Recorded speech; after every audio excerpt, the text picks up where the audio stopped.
Graça e paz, igreja. Nós agradecemos a Deus por mais esta quarta-feira doutrinária em que Ele nos concede o privilégio de estarmos assentados ao redor da Sua palavra e em um culto no lar, o que para mim, irmãos, é extremamente maravilhoso da parte do nosso Deus de nos conceder então esta honra, esse privilégio de em família podermos estudar a palavra do Senhor. Hoje, continuando a exposição de Atos dos Apóstolos, no capítulo 8, versículo 1 até o versículo de número 25.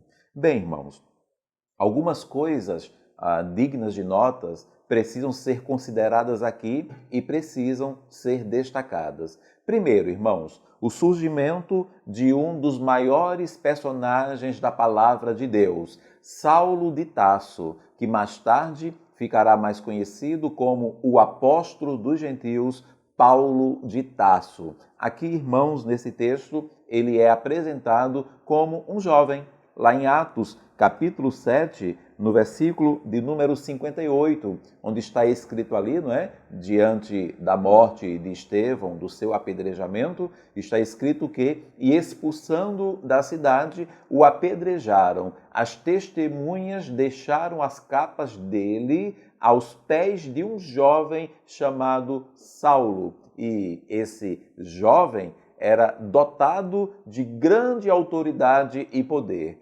Atos capítulo 1, capítulo 8 e o versículo de número 1, na parte A, está escrito que Saulo, ele consentia na morte de Estevão. O poder de consentir na execução daqueles que blasfemavam estava nas mãos dele. Sabemos, irmãos, que se tratava, de um fariseu e um homem muito culto e temente a Deus e extremamente fiel e zeloso à religião judaica. No final do capítulo 7, com o martírio ali de Estevão e o surgimento de Saulo, vemos o estabelecimento de um duro período da igreja primitiva, uma era de grande perseguição. Outra coisa digna de nota aqui neste capítulo 8, digno aqui de destaque, é, em segundo lugar, o estabelecimento da vontade de Deus. Em Atos, capítulo 1, versículo 8, temos a vontade de Jesus sendo declarada de forma direta. Mas vocês receberão poder ao descer sobre vocês o Espírito Santo e serão minhas testemunhas, tanto em Jerusalém, como em toda a Judéia e Samaria e até os confins da terra. Bem, irmãos, o tanto em, o como em e o até os confins revelam que a vontade de Jesus era que a coisa deveria ser mais ampla e mais generalizada, e não algo que fosse curto e localizado. Poderia e teria que iniciar em um lugar, no caso, irmãos, em Jerusalém, mas deveria seguir até alcançar todo o mundo. Só que, após receberem o Espírito Santo e conquistarem ali Jerusalém, a igreja parece se acomodar por ali mesmo, até que ocorre o estabelecimento da vontade do Senhor. Ele queria que o evangelho fosse para todo o mundo, então esse evangelho iria para todo o mundo. Mas como desinstalar uma igreja acomodada e confortável? Como falamos aqui no presente século, uma igreja salva, sentada e satisfeita. Bem, irmãos, teria que ser por meio de algo traumatizante. No caso aqui, Jesus, ele permitiu a perseguição sobre a sua igreja. E com a perseguição, finalmente se estabeleceu a vontade do Senhor. O versículo 1, a partir da parte B, até o versículo 2. Naquele dia, teve início uma grande perseguição contra a igreja em Jerusalém. Todos, exceto os apóstolos, foram dispersos pelas regiões da Judéia e da Samaria, O versículo 2 aponta que alguns homens piedosos sepultaram Estevão e fizeram grande lamentação por ele. E há aqui, irmãos, uma referência de como Saulo ele cumpria seu ministério com esmero e grande zelo. O versículo 3, Saulo, porém, queria destruir a igreja, indo de casa em casa, arrastava homens e mulheres, lançando-os na prisão. Podemos então, irmãos, já perceber aqui que boa parte da igreja presente em Jerusalém sofreu, foi encarcerada e até mesmo morreu. Há relatos de muito sofrimento nesse período da igreja, mas, de acordo com o versículo 4, enquanto isso, enquanto essas coisas aconteciam, enquanto havia essa grande perseguição sendo estabelecida, os que foram dispersos iam por toda parte pregando a palavra. Isso significa que, enquanto surgia um dos maiores personagens da Bíblia, enquanto o plano de Deus ia se estabelecendo, outra coisa digna de nota ia ocorrendo também. Em terceiro lugar, uma das maiores características da igreja ia surgindo. Quanto mais perseguida, mais cresceria a igreja do Senhor. E aqui, irmãos, eu falo pouco acerca desta característica, mas é um fato histórico. Quanto mais se bate e se persegue a igreja do Senhor Jesus, mais ela se fortalece e ela cresce. Em quarto lugar, houve também uma descentralização ali na igreja.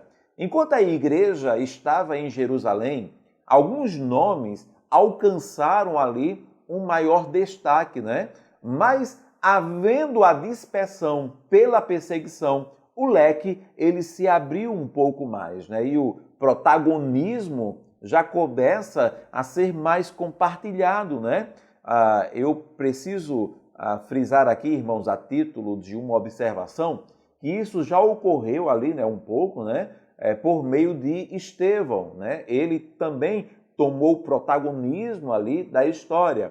Mas aqui, irmãos, a coisa, ela se abre um pouco mais e era bem óbvio, o porquê. As testemunhas de Jesus começaram a se espalhar, sobre a face da terra, e isso começou a trazer uma maior abrangência. Então, do versículo 5 até o versículo 7 do capítulo 8, diz que Filipe, e não mais apenas Pedro, Tiago e João, mas Filipe, ele foi à cidade de Samaria e anunciava Cristo ao povo dali.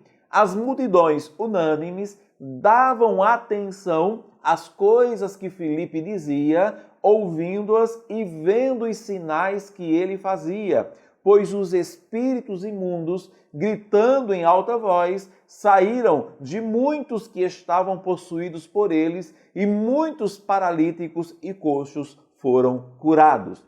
Percebe-se que não era mais apenas Pedro e João. Obviamente, irmãos, estes estavam em outra região, Em Jerusalém ainda. Aqui era Filipe alcançando certo destaque também. E ele fazendo das mesmas maravilhas e pregando o mesmo evangelho e angariando ali novos crentes em Cristo Jesus. Até o resultado adquirido ali em Samaria era o mesmo alcançado em Jerusalém. O versículo número 8 diz que houve grande alegria naquela cidade, a qual ali, claro, Filipe havia passado por ela. Para o próximo destaque a considerar, precisaremos agora, irmãos, apresentar um certo personagem chamado Simão, e que carregava ali uma alcunha, Simão o Mago ou o Mágico, Residente ali da cidade de Samaria, e que ali praticava artes mágicas, certamente, irmãos, um charlatão, O texto mais à frente dá a entender assim. O versículo 9 informa que os seus truques, né? Aqui está escrito, deixava o povo de Samaria admirado e que, o texto dá a entender, né? Ele mesmo, né? Dizia ser alguém muito importante. E o versículo 10 traz uma nota assim muito perigosa, né, acerca disso. Diz que todos de Samaria, né, lhe davam ouvidos, do menor ao maior, então ele tinha um grande carisma, e eles diziam, né, a população de Samaria dizia, este homem é o poder de Deus chamado o grande poder. Olha a alcunha que este homem, né, ele conseguiu também. E obviamente, irmãos, aquela população, eles pensavam assim e davam atenção a ele, e está escrito, porque durante muito tempo os havia impressionado com suas artes mágicas. Mas, irmãos, é aquela coisa, né? A gente pode até gostar de comer certas bobagens, né? Particularmente, né? Eu gosto de comer algumas bobagens. Mas depois de um certo tempo, tendo apenas estas bobagens para se comer, e aí alguém me aparece, né, com um belo prato de feijão com arroz, né, um bife, uma batatinha frita e uma boa salada, né? Aí, irmãos, não tem mais para ninguém, né? O versículo 12 diz que quando, porém, deram crédito a Filipe, que os evangelizava a respeito do reino de Deus e do nome de Jesus Cristo, então aquela população, eles iam sendo batizados, tanto homens como mulheres, a ponto do próprio Simão, ele declarar a sua conversão também, no versículo 13. O próprio Simão abraçou a fé e, tendo sido batizado, acompanhava Filipe de perto, observando extasiado os sinais e grandes milagres praticados. Então, ok, irmãos, eu precisava apresentar este personagem. E agora sim, a próxima nota digna de destaque. Em quinto lugar, o acompanhamento pastoral começa a se tornar uma prática da igreja.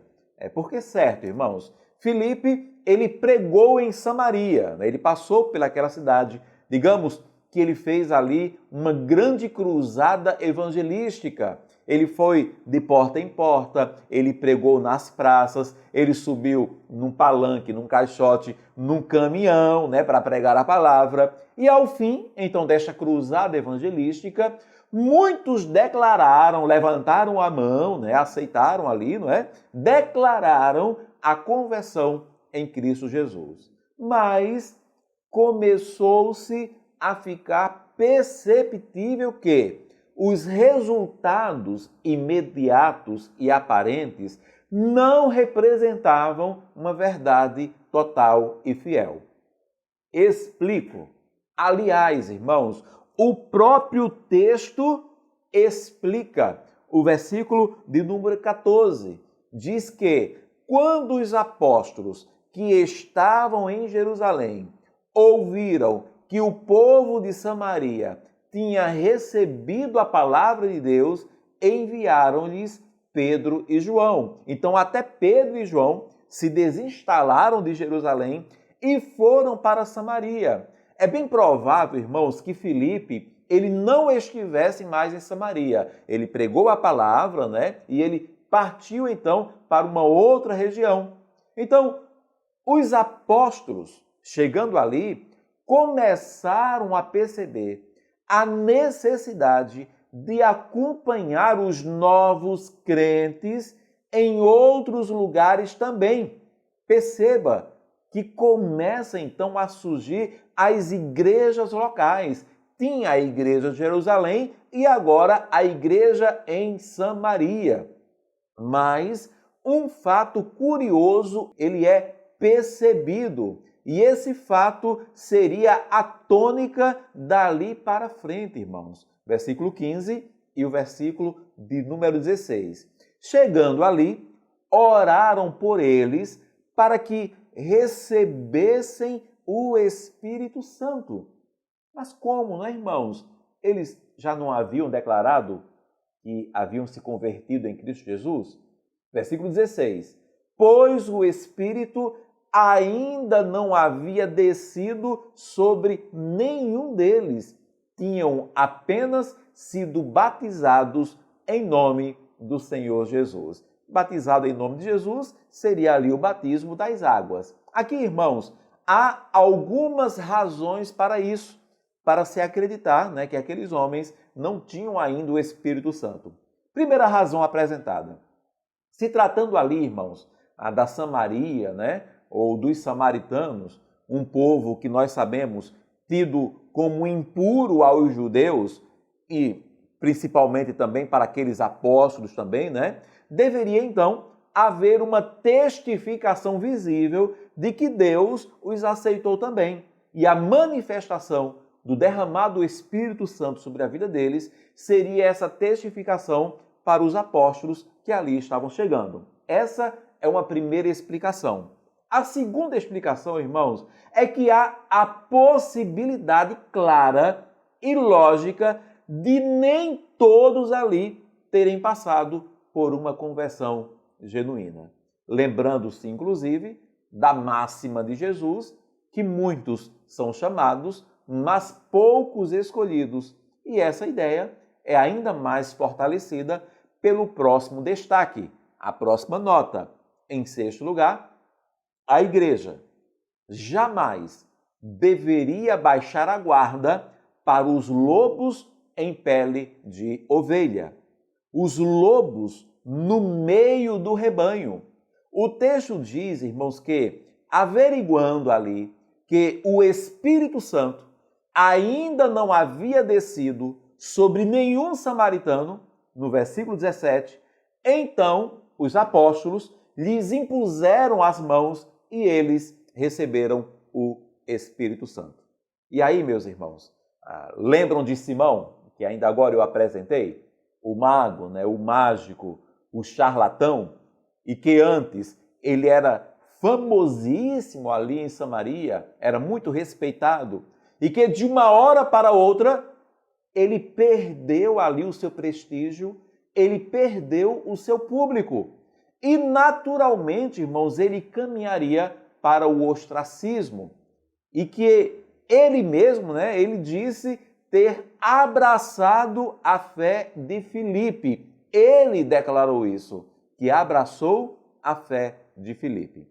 Bem, o versículo 18 e o versículo 19 diz que quando Simão viu, aquele homem, né, o ex-mago, ele viu que pelo fato de os apóstolos imporem as mãos, era concedido o Espírito Santo. Aquela população de Samaria certamente ocorreu alguma manifestação ali visível e física.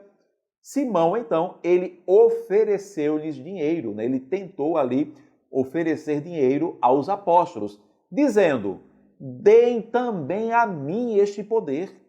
Olha só, igreja, deem também a mim este poder, para que a pessoa sobre a qual eu impuser as mãos receba o Espírito Santo.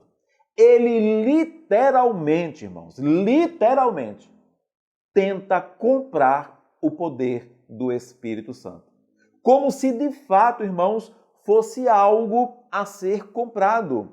E com certeza, irmãos, com certeza, almejando voltar à glória passada.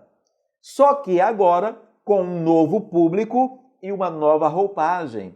Ele estava tratando as coisas do Espírito como uma oportunidade de negócio. Porque eu creio nisso, pela reação de Pedro, irmãos. Versículo 20 até o versículo 23. Mas Pedro, diante ali, né, da sugesta, né, dada por Simão, do dinheiro que ele ofereceu, mas Pedro respondeu: que o seu dinheiro seja destruído junto com você, pois você pensou que com ele poderia adquirir o dom de Deus. Não existe porção nem parte para você neste ministério, porque o seu coração não é reto diante de Deus. Portanto, Olha só, Pedro não diria isso a um convertido, irmãos. Portanto, arrependa-se desse mal e ore ao Senhor. Talvez, disse Pedro, talvez ele o perdoe por esse intento do seu coração,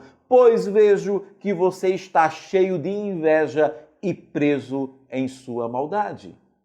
Creio, irmãos, que esse julgamento de Pedro nos basta para declararmos que Simão era apenas um aproveitador no meio do povo de Deus. E claro, irmãos, nos basta para crermos que aqui ecoam as palavras de Jesus, lá em Mateus 7, versículo 15 até o verso 23. Cuidado com os falsos profetas que se apresentam a vocês disfarçados de ovelhas, mas por dentro são lobos vorazes.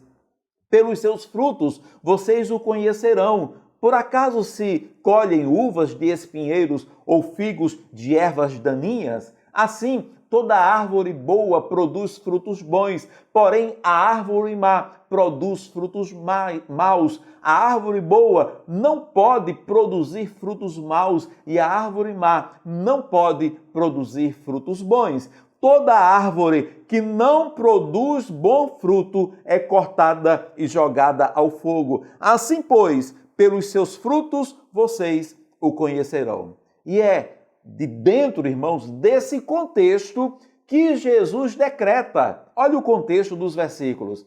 A partir do verso 21. Nem todo o que me diz, Senhor, Senhor. Olha, Simão, tá vendo só? Senhor, Senhor, entrará no reino dos céus, mas aquele que faz a vontade de meu Pai que está nos céus. Muitos naquele dia vão me dizer, Senhor, Senhor, nós não profetizamos em seu nome, e em seu nome não expulsamos demônios, e em seu nome não fizemos muitos milagres. Então lhes direi claramente, eu nunca conheci vocês. Afastem-se de mim, vocês que praticam o mal. Interessante também, igreja, mas não passa muito disso, irmãos. É apenas interessante. Foi a palavra reativa de Simão. No versículo 24, Simão disse aos apóstolos, peço que vocês orem ao Senhor por mim, para que não me sobrevenha nada do que vocês disseram.